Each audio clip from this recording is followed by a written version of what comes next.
யானை மிதித்து சாக கிடந்தேன். அப்ப கூட ஒருத்தன் அந்த இடத்தில் கை வைத்து சுகம் கண்டான். ஓப்பனாக கூறிய நடிகை சந்தியா. சன் டிவியில் ஒளிபரப்பான வம்சம் என்ற ஹிட்டான சீரியலில் நடித்து பிரபலமானவர் நடிகை சந்தியா.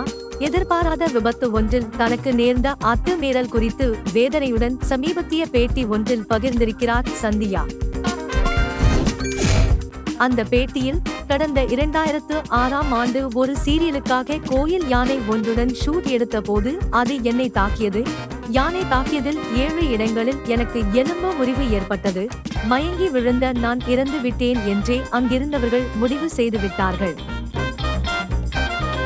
ஆனால் என்னை டான்சர்கள் தூக்கிச் செல்லும் போது அதில் ஒரு டான்சர் என் மார்பில் கை வைத்து அத்து மீறினான்.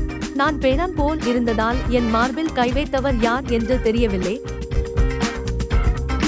அப்போ கூடவா அதை செய்வார்கள் என்று வேதனையுடன் கூறியிருந்தார். இதை என் அம்மாவிடம் கூட கூறியதில்லை. அதிலிருந்து மீண்டு வர நீண்ட நாட்கள் ஆனதாக கண்கலங்கி கூறியிருந்தார் நடிகை சந்தியா.